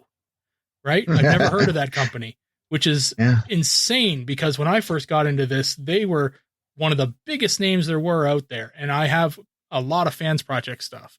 So yeah, it only takes a few years for the interest to fall away, and you need to be continuously up on it. So notable omissions this year, definitely, but I think that it has more to do with the actual year being 2020 and being such a shit show than the companies themselves. So. Gotcha. Well, and I want to point out that Aaron jumped here in the chat and said, I guess we'll have a hint if that Spindrift 2.0 comes out in the next month or so. So, I mean, we know Thomas came out. So, folks got Fans Toys Thomas. So, yeah, I think Aaron's onto something. It's like, it'll be interesting to see when or if the supply actually starts to run dry also. I think that Spindrift could end up being a critical release, just in terms of like, if it doesn't happen or if it's delayed, could that leave us clues as to the potential future of Fans Toys? Yeah, for sure. Yep. All right, Charles. Well, I'm going to give it back to you because I've talked for 2 hours. Some of that might get trimmed in the editing process. All right, that's a lot of TFcon online. We had a lot of third-party stuff on the internet, as it usually is, and not in person, but it was cool. All right, well, we will move on to the next part of the show, which is trips to the store. This is where we show off all the cool Transformer stuff we got this week. We do this as a video, so you can see everything we got in beautiful high definition on our YouTube channel. And we'll show you all the purchases we bought this week. We also put the audio right here in the podcast. You can keep listening as we describe everything in loving detail. So without further ado, trips to the store.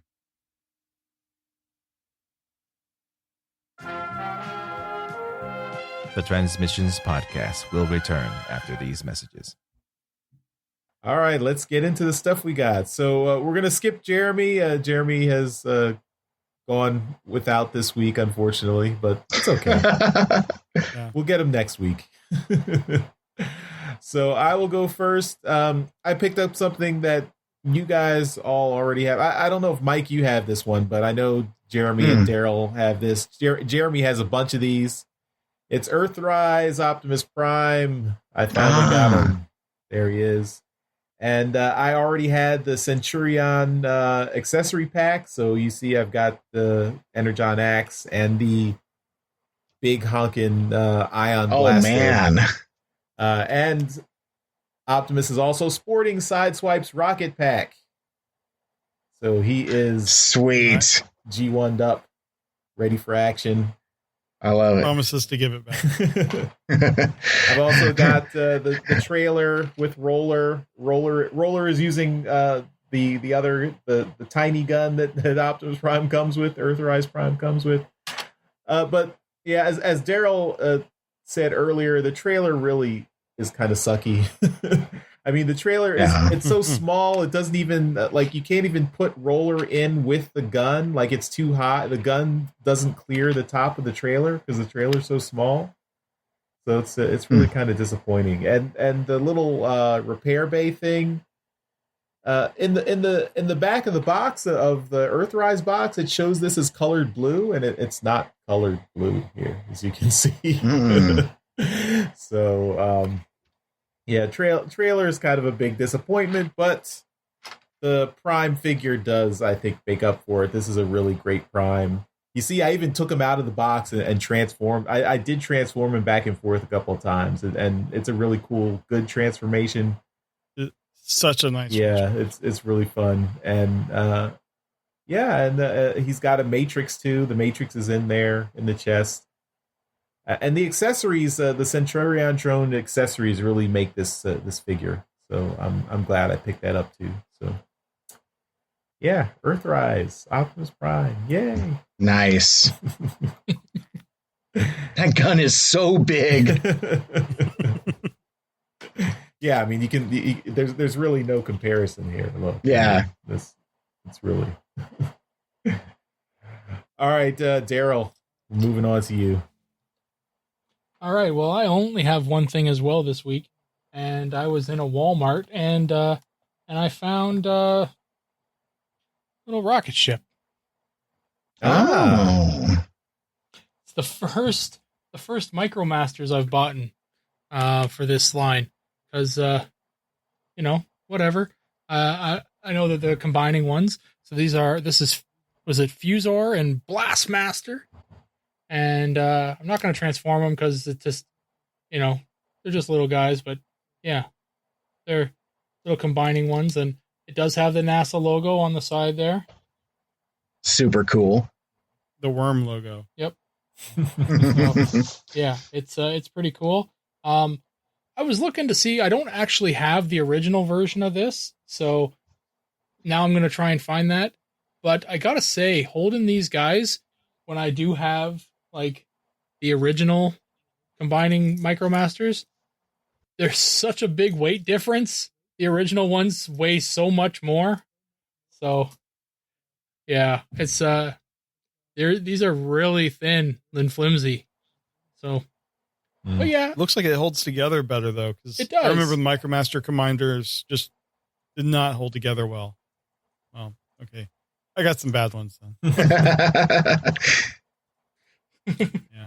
You're just rougher. But yeah, so anyway, I got it at this school. And I think I'm done for spaceships now. Yeah, I don't know. But I was happy to find this. I wasn't like actively looking for it, but I know that if I had come across it, I was going to pick it up because it's not that expensive. So yeah, there you go. I got a MicroMaster combiner set. Nice. All right.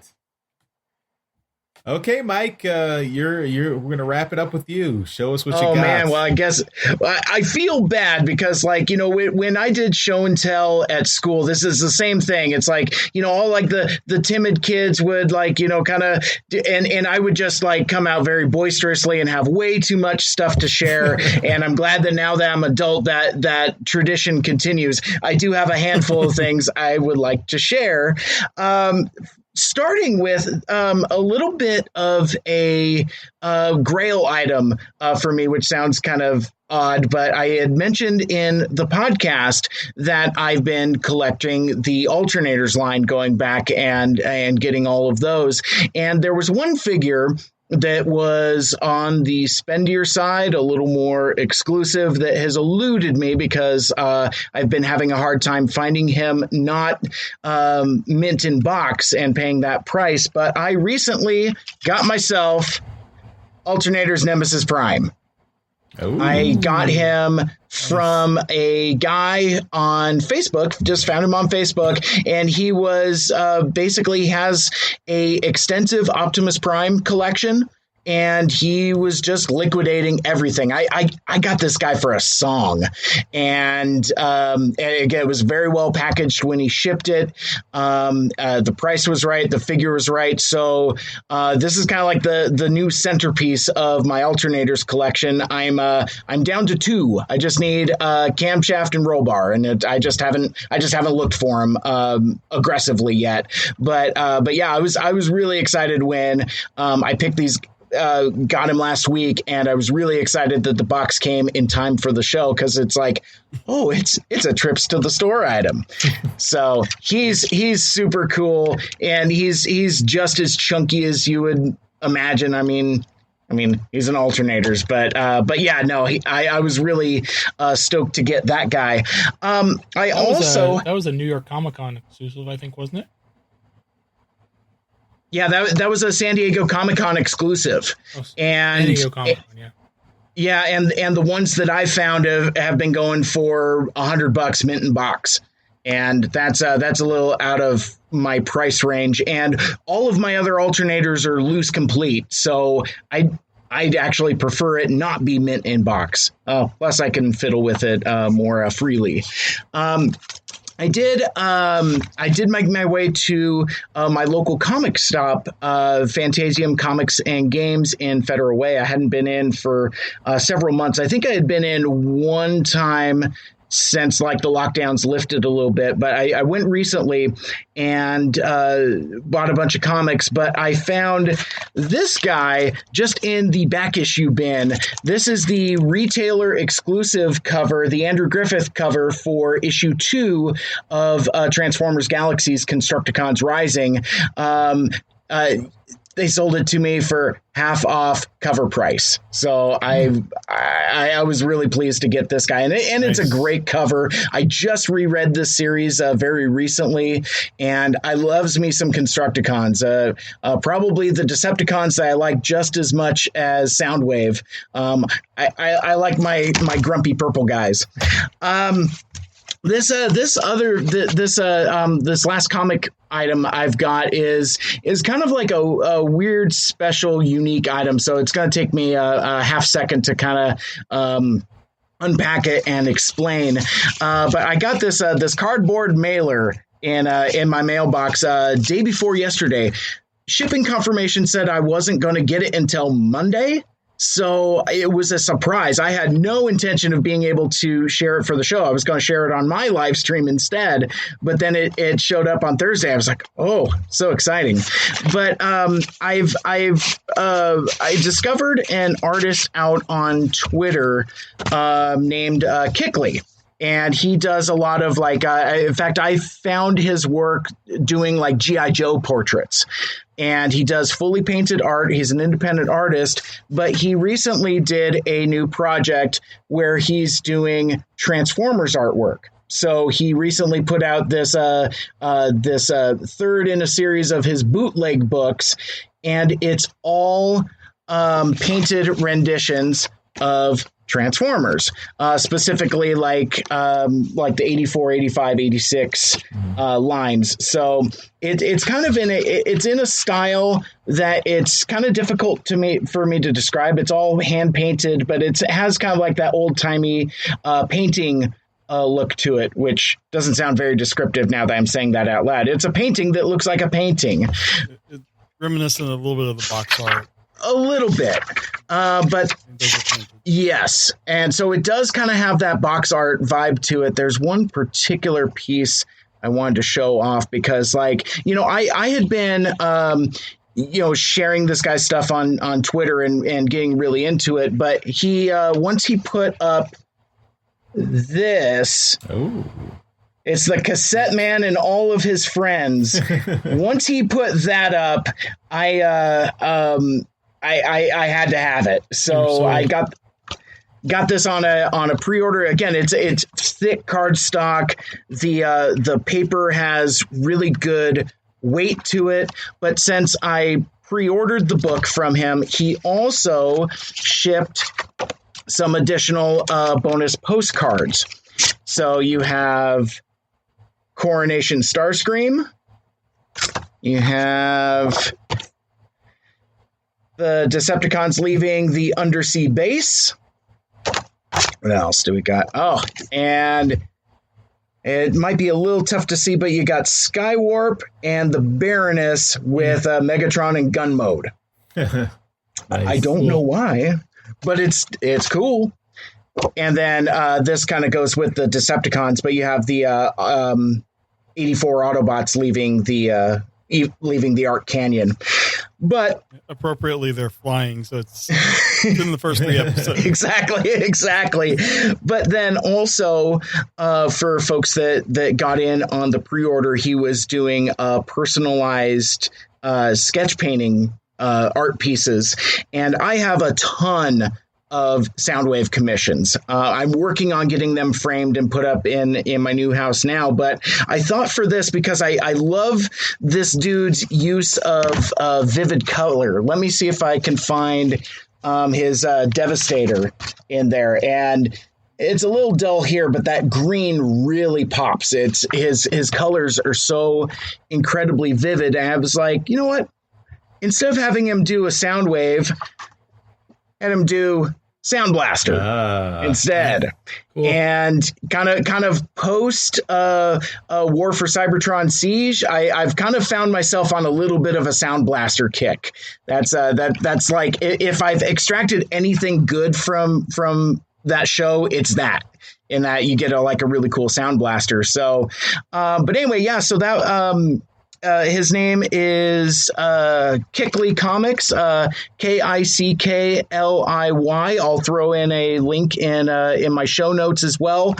You can message him on Facebook. He's still got a handful of copies. These were mostly print to order, but he printed what he told me, quote unquote, a few extra. So if that's something you're interested in, highly recommended. Really cool independent artist out of Minnesota. And I have one last thing. I think you guys may have shown these off in a previous trips to the store, but this just arrived for me last week. Giant pulse box here. Oh, wow. Didn't give myself enough room there. Judgment has arrived. So I got my Quintesson Pit of Judgment set, and it is amazing. I love it. And I'm never going to open the box because I just love the way the diorama is set up. It's an incredible piece. I was wondering. I was going to ask if you were going to open. No, I'm not. I'm considering getting a Quintesson Judge and an Alicon just to get the sensation of fiddling with them. Plus, that's got a bailiff in it and not an Alicon. So, but yeah, no, that's my trips to the store this week.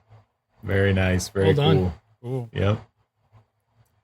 Yeah, I guess we should change the judgment question to opener box instead of guilty or innocent. There it is.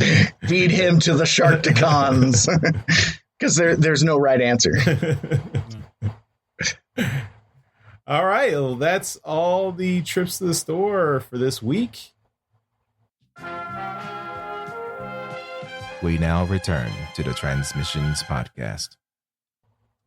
All right, we're back from the trips to the store, and that will wrap it up for this episode of Transmissions. Before we go, we like to give a shout out to our masterpiece donatrions, and currently that is the one and only John 4X Levengood. Thank you, John, for continuing to support the show, and we are eagerly awaiting your next voicemail. All right, so we'll end it here. Again, want to thank Mike Seibert for joining us this week. And Mike, tell all the folks out there where they can find your stuff on the internet. Well, you can listen to my show, the Mike Seibert Radio Podcast, pretty much everywhere that you're already listening to Transmissions, including Apple Podcasts, Google Podcasts, Stitcher, Spotify. I don't know if you guys are on TuneIn Radio, but apparently I'm on TuneIn Radio. But you can follow me on your favorite social medias, the Twitters, the Facebooks, the Instagrams. All of that is at Mike Seibert Radio, and the spelling on my name is Seibert. If you put Mike Seibert into your Google machine, I usually come up with the first couple searches. I am not the Mars rover guy, though.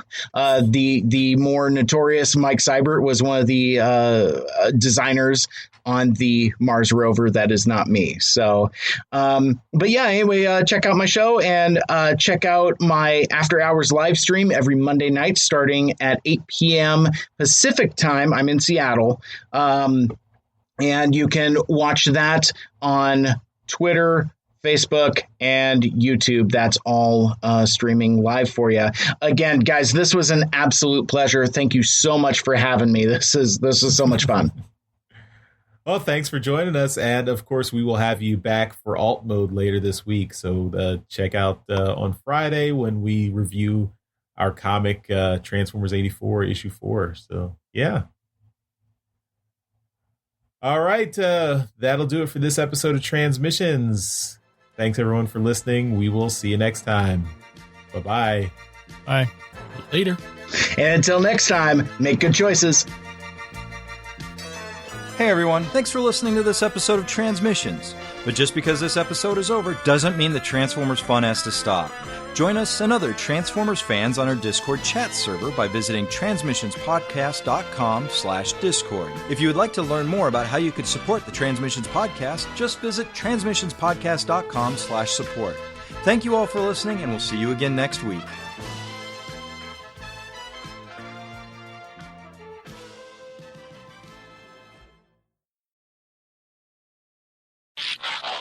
Special guest and friend of the show, Mike Seibert.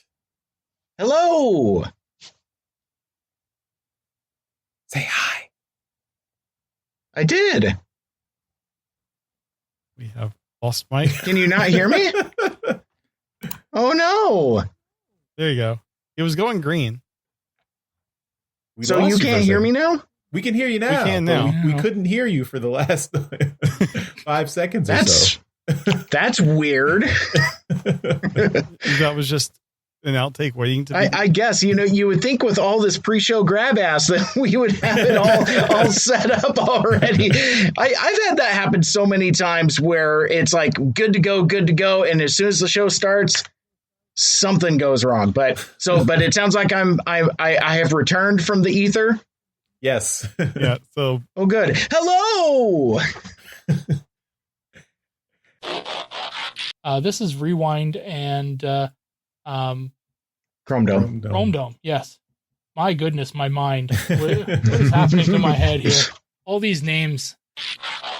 These guys are straight out of the Mastermind oh my God. Oh man. It's all unraveling now. Oh my mind. Maybe I do need to take over, Daryl.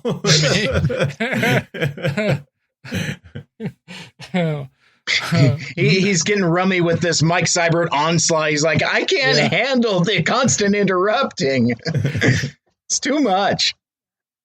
Me, Homer, no do well with you without. Take off, eh? O said.